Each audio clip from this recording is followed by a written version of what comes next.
Ya, chiquilla, gracias por entrar tan rápidamente. Quiero decir algo, quiero decir que yo en la mañana mentí. ¿Por qué mentí? Porque dije, yo no convoco a nadie, yo no le digo a nadie, la que llega, llega, este encuentro es abierto, pluralista y la que se inscribe, se inscribe. Mentira. Porque esta mujer que está aquí, yo le dije, le pedí que estuviera.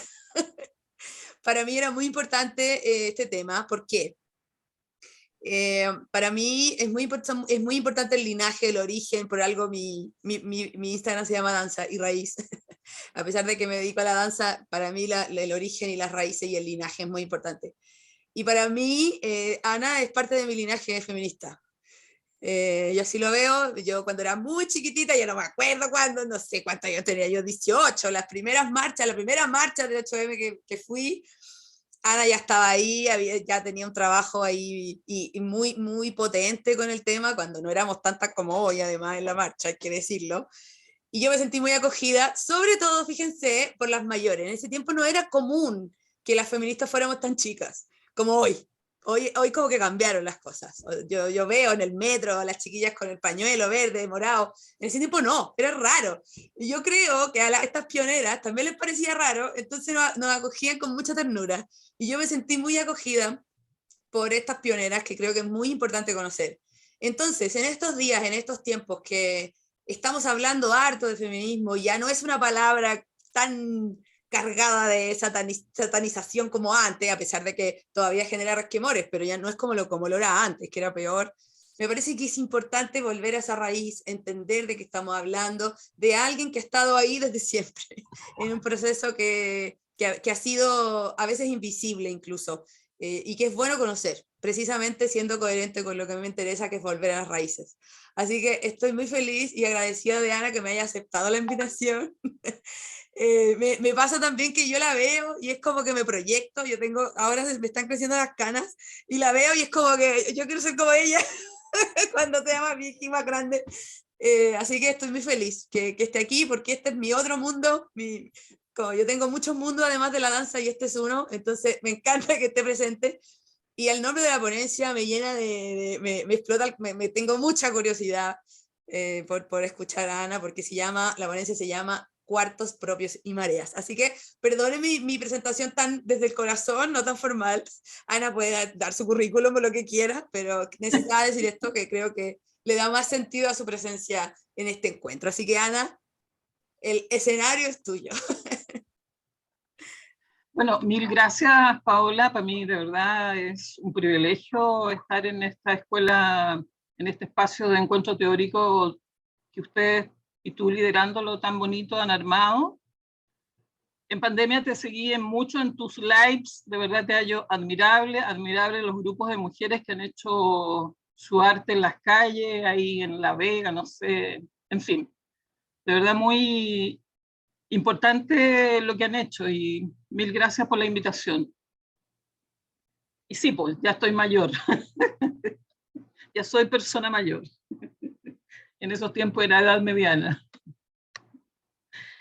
Si quieres partimos con mostrar la primera imagen. Lo de definición de mareas me pareció importante considerarlo porque tengo la convicción o la sensación de que efectivamente las feministas estamos en una gran marea, con muchas olas, con momentos de pausa, de calma, supongo que cuando la luna hace su efecto y estamos en una cosa más introspectiva. Y lo de cuartos propios porque me ha hecho mucho sentido a mí lo que plantea la Virginia Woolf en un ensayo que presenta en algunas universidades inglesas respecto de la importancia de tener un cuarto propio y algunos chelines, es decir, unos pocos pesos, porque eso nos permite tener un lugar donde habitar, pero además un lugar donde poder tener la libertad de decir lo que se quiera, hacer lo que se quiera, en fidelidad con uno. La foto que tienen es de este 8 de marzo, y no sé si lo alcanzan a ver, pero son grupos de secundarias, que a mí me ha encantado las secundarias en su activismo, en su capacidad de demostrarse, de luchar con las más viejas. Y en el costado están un grupo de maestras de profes que llevan, a mi gusto, siglos peleando por que se resuelva la deuda del magisterio. 6 mujeres, 7 mujeres, de las originales van quedando muy poquitas, se ven en un costado, pero era como para mostrarle que la marea integra viejas, jóvenes, de edad mediana, populares, intelectuales, indígenas, toda la diversidad de mujeres están presentes en las mareas feministas. Y como les adelantaba, las líneas de conversación van a tener una mirada general sobre el feminismo. Ya me dijo Paola que ustedes son feministas, pero igual es importante. Se ven los niños aquí en las ponencias. Qué lindo. La casa se traslada a la pantalla. Bueno, es parte de los cambios que yo también he tenido que hacer, y veo que tú también, esto de poder conversar a través del Zoom y los lives. El feminismo está entendido como un movimiento político, social y filosófico que afirma a las mujeres como personas con derechos. Es interesante que el origen del feminismo va a la par con muchas luchas revolucionarias y libertarias, especialmente con los ideales emancipatorios de la Revolución Francesa del siglo XVIII. Ha implicado a lo largo de estos siglos desarrollo de distintas teorías y prácticas, diversos pensamientos y acción, pero el trazo común es emancipación para las mujeres y plenitud de derechos. Y los cuartos propios, como les decía, en relación a que nuestros procesos personales también están influidos por las luchas colectivas y los contextos. Y ahí me voy a meter un poquito más adelante en una mirada desde un enfoque sistémico para poder entender parte de nuestros procesos más personales.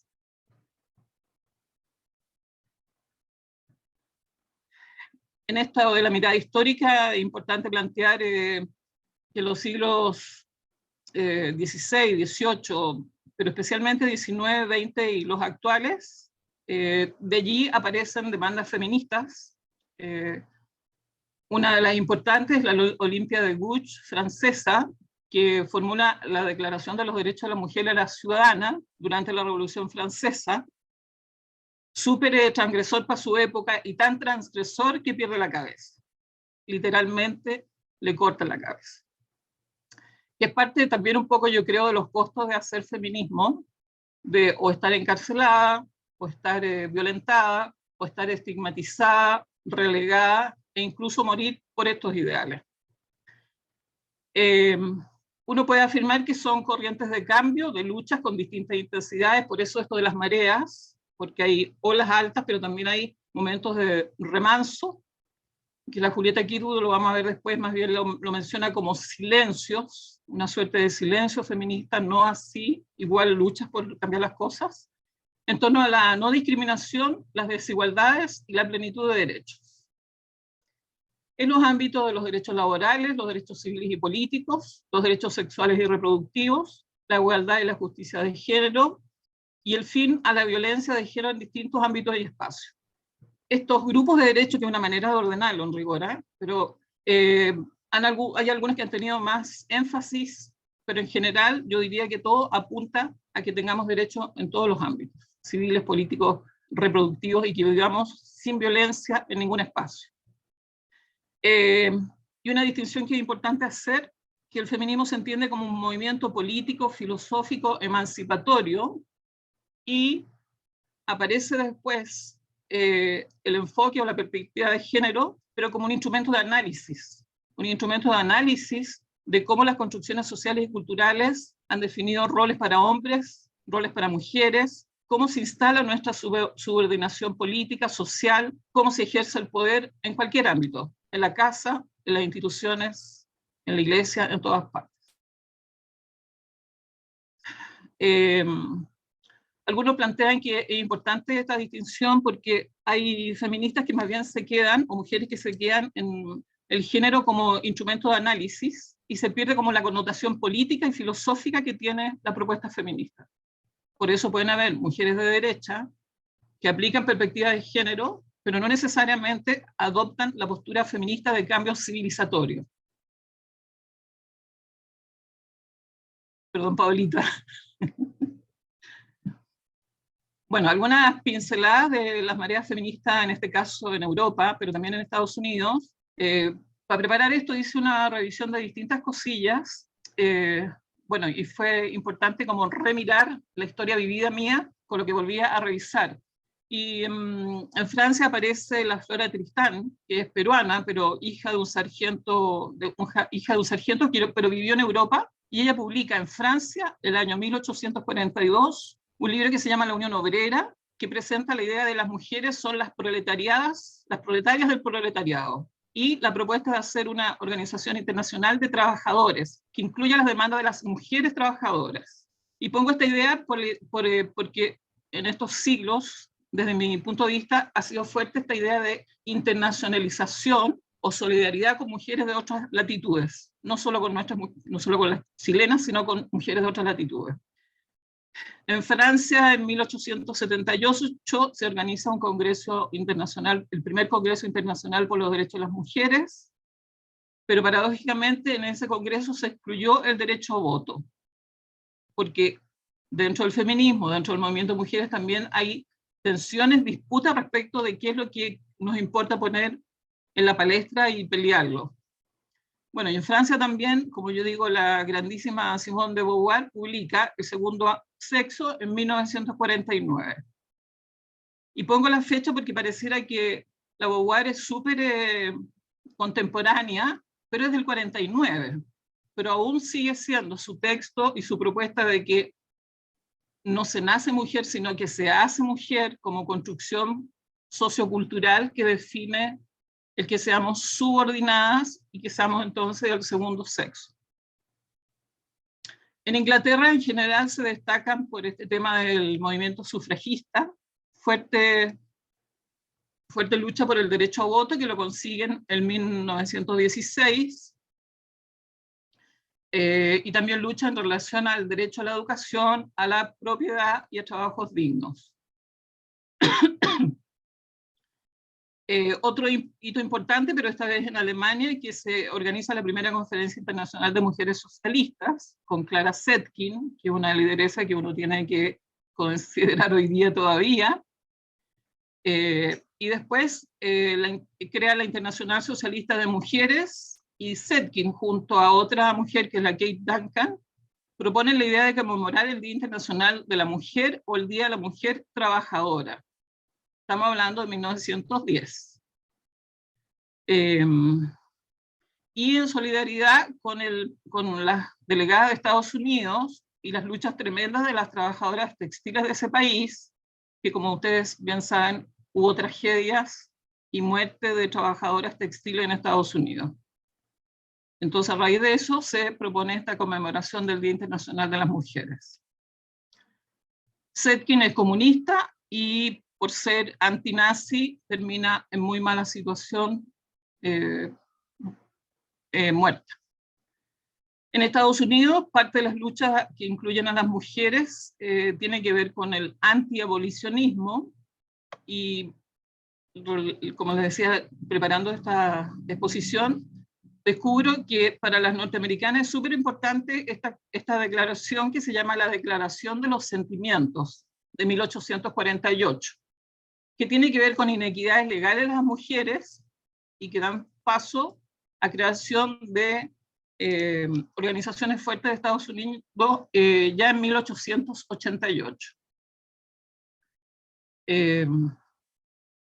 Bueno, tal como el movimiento feminista en distintas partes tienen sus primeras olas y segundas olas. En Estados Unidos, entre 1960 y 1980, que yo tengo la vivencia de que parte de los feminismos norteamericanos también irradian a nuestra región.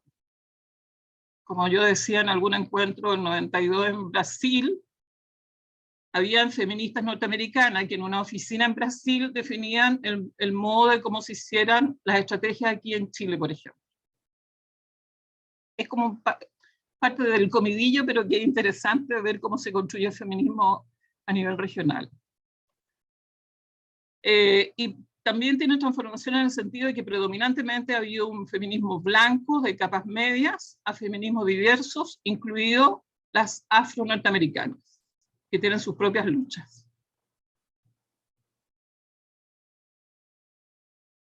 Allí tienen a la bella Olimpia de Buch, a la Simón, en el histórico Segundo Sexo, y un libro que podría ser interesante si les interesa leerlo, de Hecho en Chile, por la Olga Glau y otras filósofas como la Gilda Luongo, la Alejandra Castillo, la Verónica González y Elsa Santander, que tienen que ver con nuevas lecturas de la Simone de Beauvoir en relación a sus desvelos, porque algún desvelo tenía la maestra, en relación, entre otras cosas, a su tema amoroso con don Jean Paul y a otros señores y señoritas.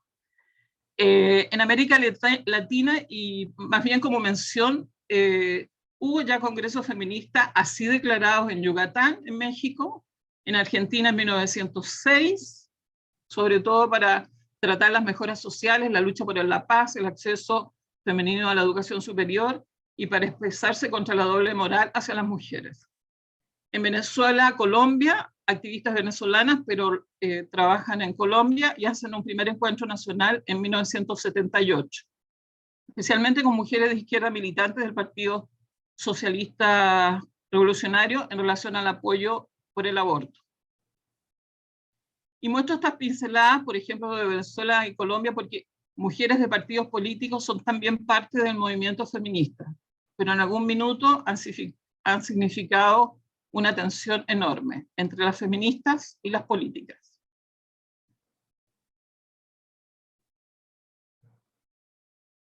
En esto de promover cambios en la inequidad que vivimos, me pareció importante resaltar el rol de las Naciones Unidas, porque parte de las mareas feministas necesitamos que incidamos en las agendas públicas, en las agendas de los gobiernos. Y como la ONU concentra un montón de, es una entidad intergubernamental, es importante que esas entidades acojan lo que tiene que ver con la situación de las mujeres. Y ya en el 67 se establece la Declaración sobre la Eliminación de la Discriminación contra la Mujer. El 75 se hace la primera Conferencia Internacional de la Mujer en México, y ahí se propone el primer Plan de Acción Mundial del Decenio de las Naciones Unidas para la Mujer bajo los lemas de igualdad, desarrollo y paz. Desde las Naciones Unidas los ejes son esos: igualdad, desarrollo y paz, que tiene que ver también con la narrativa de las Naciones Unidas en relación a cómo piensan las cosas. El 79, varios años después, se establece la Convención sobre la Eliminación de todas las formas de discriminación contra las mujeres, y ahí es importante mostrarle que en general ocurre que se hacen declaraciones como la del 67, pero después se establecen mecanismos como las convenciones que obligan a los estados a adecuar sus legislaciones para efectivamente cumplir con los mandatos de la ONU. Entonces, entre el 67 y el 79 pasan varios años. Parte de las mareas en la ONU tiene que ver con seguir haciendo conferencias internacionales, 1980 en Copenhague, en Nairobi, la cuarta, otra de derechos humanos en 93 en Viena, en el Cairo sobre derechos sexuales y reproductivos, y en 95 la cuarta conferencia sobre la mujer de Beijing, que en todo lo que estuve revisando sigue siendo una de las conferencias más progresistas, más amplias, que es necesario, igual que los gobiernos sigan haciendo los esfuerzos, y ojalá también lo asuman el gobierno que tenemos en Chile, en relación a las esferas en las que hay que incidir para el cambio de nosotras. En la conferencia de Beijing se estableció su declaración, su plataforma, y aparecen los temas de medio ambiente, el ejercicio del poder y la adopción de decisiones sobre las niñas, la economía, la pobreza, las violencias, los derechos humanos, la educación y la capacitación en los mecanismos institucionales para el adelanto de la mujer, la salud, los medios de difusión, los conflictos armados. Estamos hablando del 95, es decir, hace aproximadamente 30 años. Bueno, varios años. Puse estas fotos como del recuerdo, porque las conferencias de las Naciones Unidas en general habían instancias de lobby, de cabildeo, desde los foros de las mujeres. Para Beijing, el foro que se realizó en Weirú, éramos 30.000 mujeres de todo el continente intentando incidir en la conferencia de los gobiernos en Beijing. 30.000. Fue muy bonita esa experiencia y había carpas de todos los continentes. Entonces había carpa africana, carpa latinoamericana, asiática y etcétera. Ahí está la Rigoberta Menchú con alguna compañera mapuche que yo no sé quién es. Y me permití poner una de mujeres musulmanas ortodoxas, porque fue muy notable contrastar allí el modo, el estilo, las demandas de las musulmanas ortodoxas, contra el aborto, contra la homosexualidad, etc.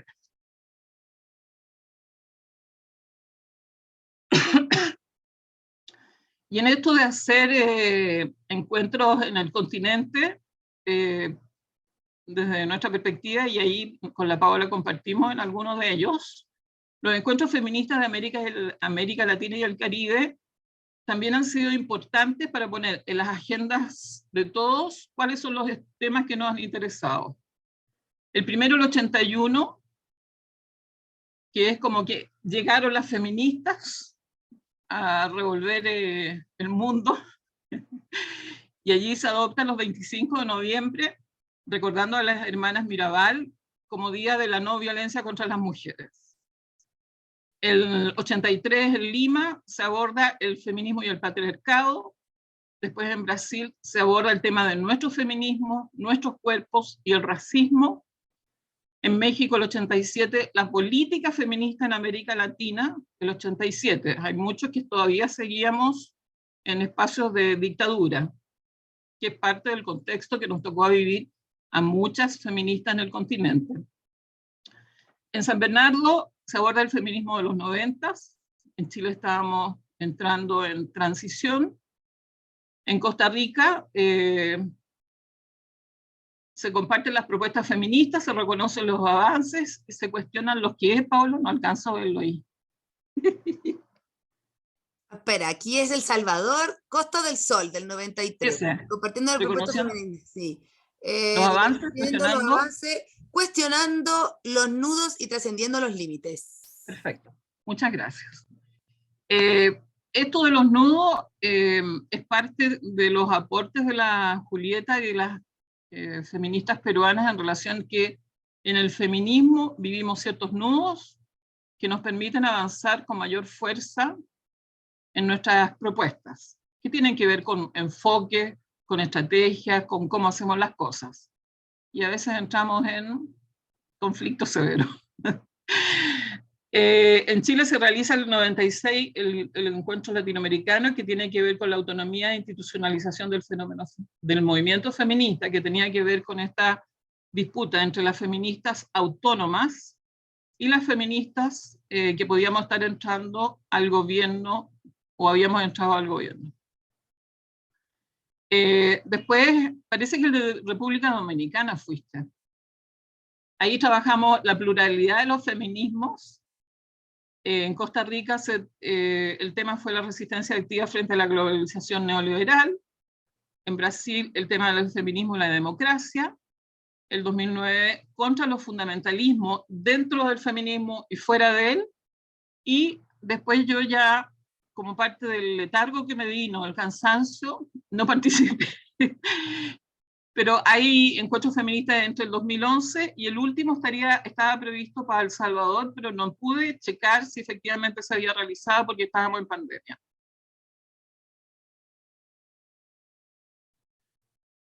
Un par de fotitos de encuentros latinoamericanos. En general operan con realizar memorias. Y pongo el quinto encuentro feminista del 90 en San Bernardo, que fuimos, no sé, miles de mujeres, los mismos que en México, miles de mujeres, porque en el quinto encuentro feminista, a propósito de algo que decía la Paola de recordar y recoger la historia, es en San Bernardo que de América Latina y el Caribe definimos crear redes contra la violencia a nivel latinoamericano y en Chile. Entonces, en noviembre del 1990 tomamos la decisión y en 1991 creamos la Red Chilena contra la Violencia Doméstica y Sexual. 1991. El camino es largo y la lucha es ardua. Y metiéndonos en lo que es Chile, es importante plantear que a fines del siglo, está rarísimo eso, está mal, el siglo XIX, no me equivoqué yo, puse no sé qué siglo. E inicios del siglo XX, aparecen luchas de mujeres por distintas demandas.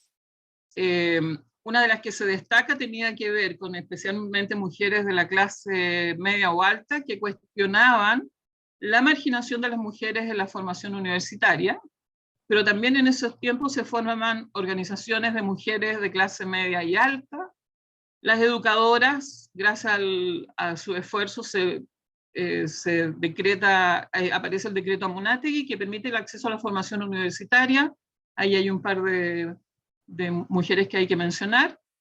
Las obreras también siguen su curso de organización, especialmente en Valparaíso.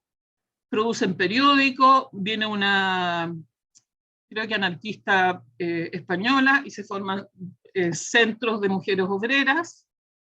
Mujeres de clase media y alta reivindicaban el derecho a la cultura y a la educación, entonces hacían clubes de lectura, que es una manera de concientizar.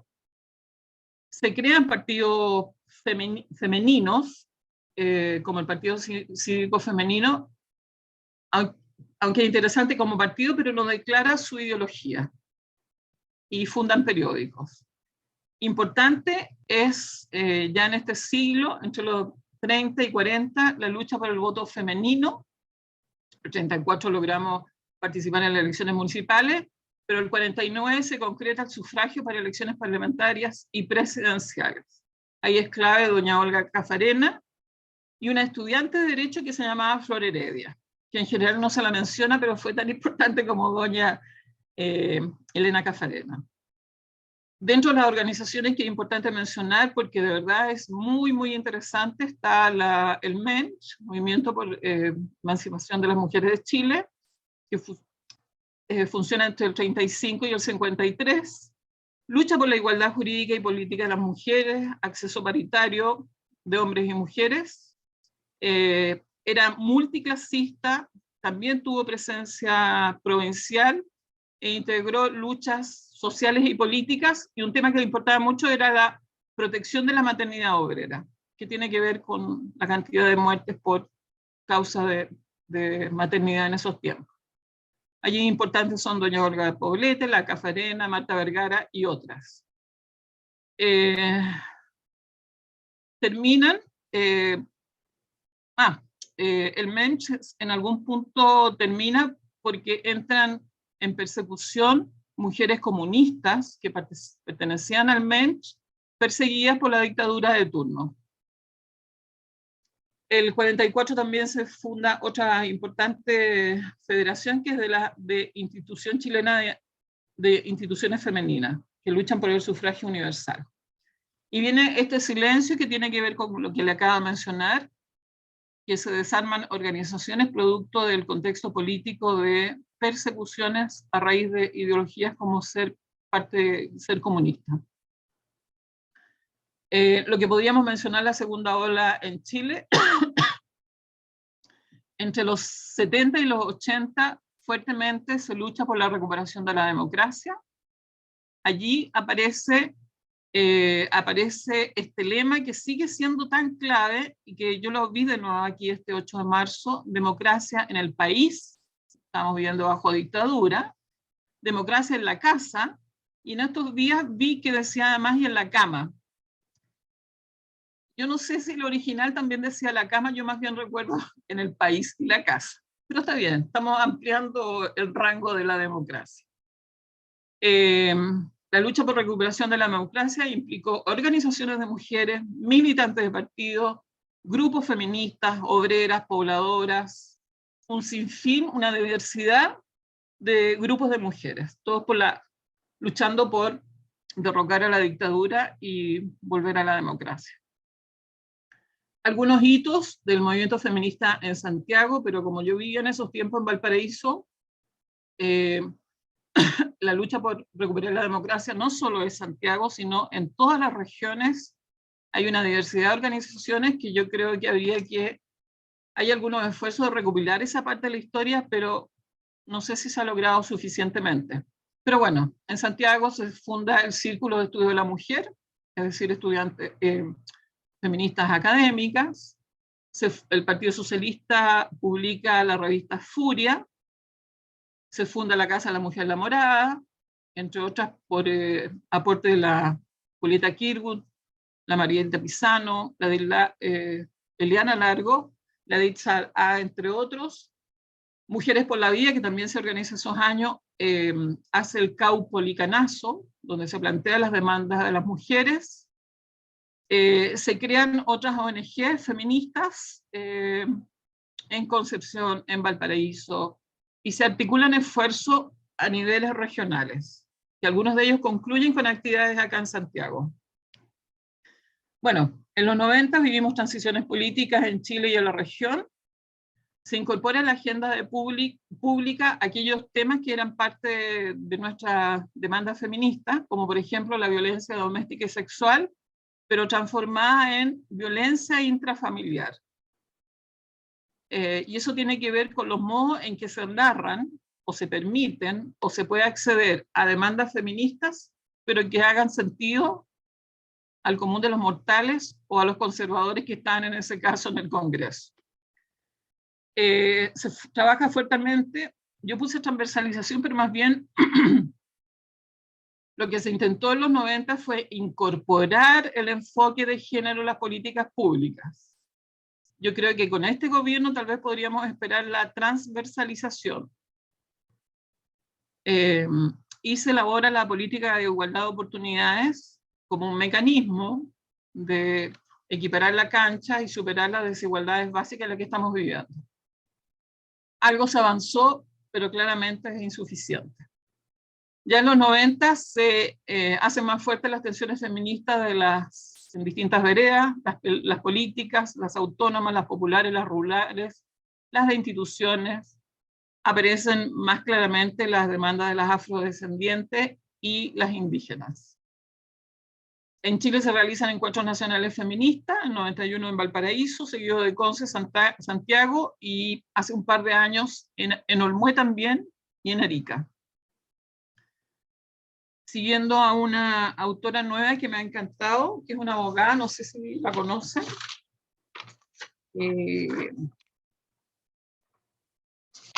Ya me acordaré el nombre o lo tengo por allí. Se plantea que entramos a las finales de la década del 90, del 2000, comenzamos en una suerte de silencio, letargo, repliegue en distintos ámbitos y desarrollo del feminismo, especialmente en las universidades con los centros de estudios de género. Abandonamos un poco la calle y entramos en la academia para estudiar nuestra situación. Desde lo gráfico, es que me encanta a mí el afiche del Mensch, que además lo creó, me enteré hace poco porque la brigada Laura Rodig, de la coordinadora 8M, lo puso. Lo hizo Laura Rodig, una estupenda artista, escultora y de masas. Ella inventó ese bonito afiche del Mensch, en 1935. Una buena amiga de doña Gabriela Mistral, Laura Rodig. En 94, recién como activo el CERNAM, la de Amelia Eltit escribe esa crónica de sufragio femenino en Chile, en 94. Y lo pongo porque es la de Amelia Eltit, no es una mujer conservadora, sino que ella le invitan a escribir sobre el sufragio femenino. Y un pequeño libro sobre la Julieta Kirwood, que escribe la Raquel Olea, una crítica literaria que es de las insignias de la Morada. La Julieta murió del 85, pero dejó varios escritos y eso es parte de lo que tenemos que recoger. Ahí. Ahí está.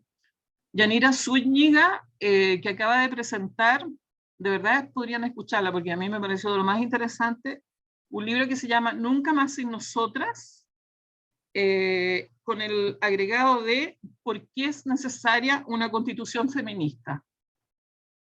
Entonces ella hace este recorrido histórico que les estoy compartiendo respecto de nuestras olas, y ella plantea que del 2012 en adelante se trabaja, se pelea por las cuotas de género, aparece todas las manifestaciones y lucha por la píldora del día después, la despenalización del aborto, todo lo que tiene que ver con las reclamaciones respecto de la identidad de género, que hay ahora una ley, y los matrimonios igualitarios. El 2018 ya destaca que hay un paro en 15 universidades, organizado por feministas universitarias, que piden fin a la educación sexista, la necesidad de investigar y sancionar los casos de violencia sexual, y crítica al sexismo curricular y el sexismo en el ámbito académico. Ella plantea que el sello de esta ola, y yo coincido, que es una indignación y una rabia profunda de las mujeres jóvenes frente a situaciones de discriminación y violencia, que asumen las luchas anteriores y, según esta abogada, acorta el horizonte hacia la igualdad. Interesante aproximación. El 2019, ya sabemos, tenemos nuestra revuelta social, pero también la revuelta feminista. 2019 se realiza la performance de las tesis, que de verdad es interesante como hito político, performático, en relación a mostrar en un baile, pero además en un texto, la violencia que hemos vivido. Entonces, por eso lo menciono. Y además tiene que ver con esto de interpelar al Estado en relación a su inacción o su tolerancia frente a las diversas violencias que vivimos, que no han parado, sino que continúan. Bueno, el 2020, previo al confinamiento pandemia, tenemos una marcha multitudinaria. Las organizadoras escriben, si lo recuerdan, aquí en la Plaza Dignidad, la palabra históricas, porque efectivamente se recoge una historia que es no solo de décadas, sino anteriores. Y estas jóvenes también realizan encuentros plurinacionales de las que luchan. Se declaran plurinacionalistas, antirracistas, anticarcelarias, etc. Y además han realizado huelgas feministas, que han tenido más o menor adhesión. El 2021, producto de que tenemos una convención constituyente, está claro que las demandas y la representación feminista en la convención son importantísimas. Está el tema de aborto, bajo la norma será ley. Se pide la educación sexual integral, que es clave para que hombres y mujeres tengan una visión distinta de sí y del otro, de las otras. La paridad de la Constitución y en todas las instancias de toma de decisiones, y no violencia en todo el ciclo vital. Siguiendo a Yanira, parte de la Constitución nueva efectivamente debiera abordar las causas del patriarcado y sus cimientos que definen nuestra desigualdad, el respeto a los derechos sexuales y reproductivos, asumir las demandas y el respeto a nuestras cuerpos, y los sistemas de cuidado, que implicaría reorganizar la vida en sociedad. La toma de decisiones, que es clave, porque podemos pelear mucho, pero si no estamos en la instancia de decisiones, nuestras demandas se diluyen. Y asumir lo que aparece como concepto de esto de las interseccionalidades. Tenemos múltiples situaciones vitales que definen nuestro ser en el mundo. Mestizas, urbanas, rurales, instruidas, no instruidas, en fin, etc. Y distintas vulnerabilidades.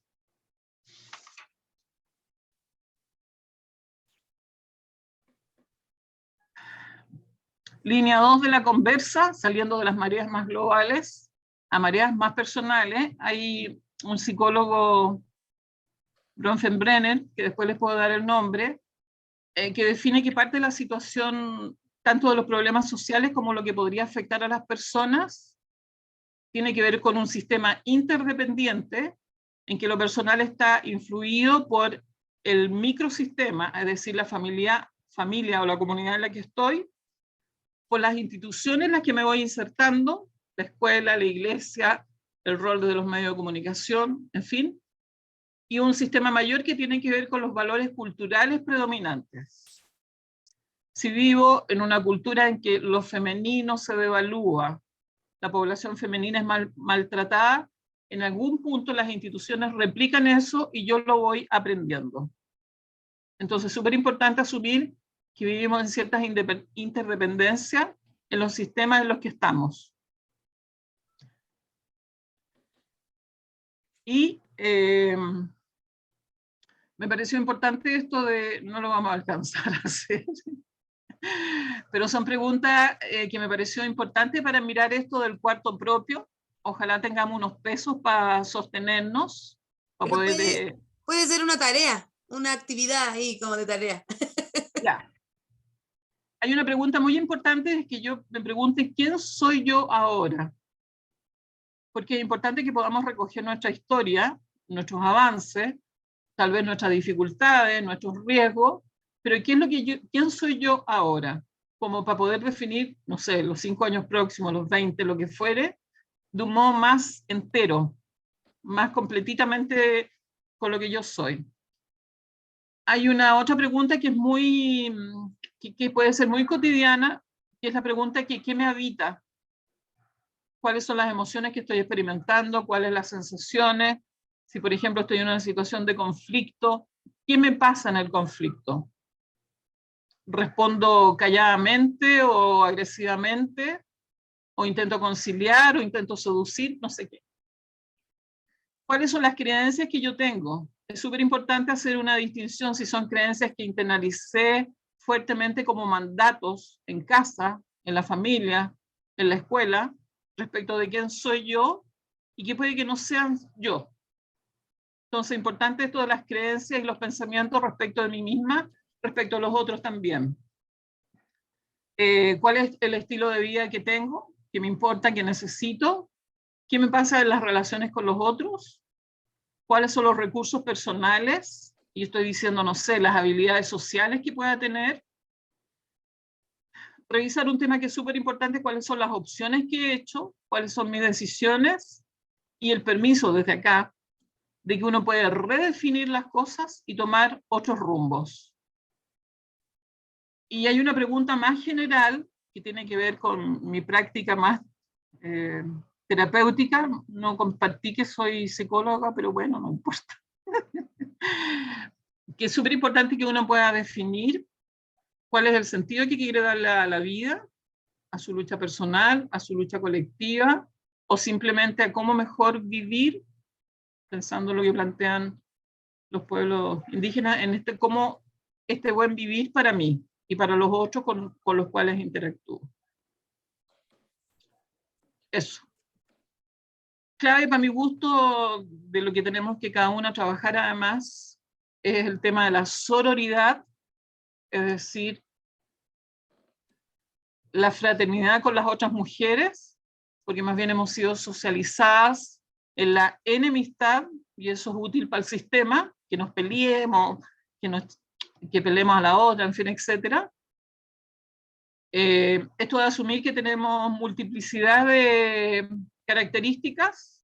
Entonces, en mi caso, por ejemplo, asumir que ya soy una persona vieja, una mujer mayor, que estoy jubilada, y que eso define también mi condición actual, con una pensión indigna, por ejemplo.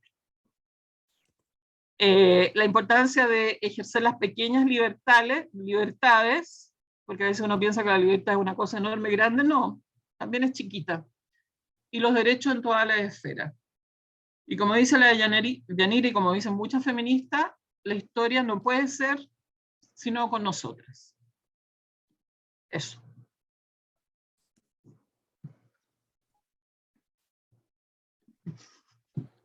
Perdón, pero aquí no soy neutral. Ustedes me dicen maestra a mí, pero para mí ella es mi maestra. Es una de las mis maestras en la vida. Bueno, o sea, Ya, aprovechemos, voy a ser realista, son las 17:21, igual tenemos unos minutitos para que puedan comentar. Les pido que si van a intervenir, que sea acotado para que varias puedan hacerlo. Ana, si quieres, puedo leerte algunos comentarios en el chat para eso. Bueno, alguien dice, que se sorprende que hayan pasado ya 3 años de las tesis. Dios mío, como que no siento que fue ayer, ¿no? Y qué potente eso, que yo estoy súper de acuerdo con que lo hayas mencionado, creo que es muy importante, como que eso le abrió una puerta gigante, como para muchas mujeres que ni siquiera se habían preguntado sobre el feminismo. Ahora, a propósito, perdón, Dale. las tesis tienen esta antología que yo la recomiendo, porque es una antología que le lleva de todo.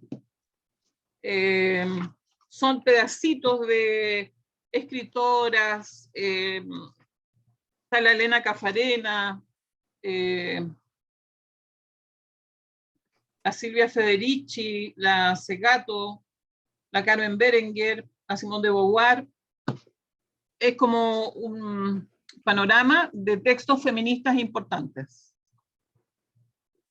Hoy yo quiero aportar con algo de metida nomás, pero creo que tiene que ver, porque claro, esta historia, como uno en el feminismo ya se la sabe y como que trata de aprendérsela, ¿cierto? Pero quizás para muchas es una sorpresa, todo esto que pasó, todo esto que ya se hizo. Y hay un libro que me parece muy bueno, como para entrar en este mundo, para dejar de tenerle miedo a la palabra feminismo también, y darse cuenta que a lo mejor sí lo eres, no pasa nada, que es este que se llama Feminismo para principiantes, de Nuria Varela y Antonio Santolaya. Yo se lo he regalado a muchas mujeres, es como mi regalo actual. Bueno, ahora podrían regalar el de las tesis. Claro, también, en las tesis ahora tiene un manifiesto también, que ahí también estaba muy bueno. Ya, chiquillas, dale. Solo dar las gracias, dice la Telma, porque hay un universo que aprender sobre el tema. ¿Cierto? Sí. Esta es la Helio, ¿no? Oriva y Jere, sí. Es importante reforzar y entregar conocimiento sobre el feminismo, porque claro, se está hablando de eso ahora. Estoy de cumpleaños en agosto, me dice. Ya, voy a comprarlo por mayor. ¿Qué más? ¿Qué quieren compartir? ¿Les hizo sentido? ¿Cómo las preguntas? Yo encuentro que alguien estaba comentando de las preguntas, que a veces no nos detenemos a eso, como que hay momentos en que hay como un pensamiento, una reflexión que tiene que ver con la comunidad, con exigir derechos para afuera, pero no nos sentamos a preguntarnos cómo está nuestra realidad en función de esto. De si de verdad mi vida es escogida o no, si soy feliz, tengo la libertad que yo creo que tengo, cómo la ejerzo. Y creo que es muy importante preguntarse eso siempre. Ahora, ustedes tienen la posibilidad, como practican danzas, de instalarse desde su cuerpo de una manera más consciente que el resto de las mujeres. Ahí yo creo que ustedes tienen una presencia con ustedes, porque además se pueden encontrar con sus bloqueos, con sus flexibilidades, con su desacuerdo entre la cabeza y el cuerpo, en fin, tienen allí un instrumento privilegiado y además tienen la posibilidad de liberar su ser danzante. Así que... De hecho, yo voy a decir, me voy a tomar la palabra otra vez, porque yo me he encontrado con gente que me dice, no, y tú te saliste del feminismo. No, yo no me salí del feminismo, yo hago más feminismo ahora, porque estoy llegando, porque yo no me voy a convencer a una que ya es feminista. Yo lo que hago es hacer feminismo en mi trabajo. Y lo llevo haciendo hace mucho tiempo, ahora se supieron, no, estoy saliendo del closet, no, yo creo que lo saben, yo siempre lo he dicho, y me parece que hablar o sea, invitar a la conciencia, a la reflexión y a preguntarte por tu libertad y a buscarla ya es hacer feminismo con otras mujeres. Así que no crean que están tan lejos de eso. Y quería decir una cosita más sobre lo que decían al final, sobre la sororidad. Yo creo que hay algo que nos abunda siempre como mujeres, que es la sospecha.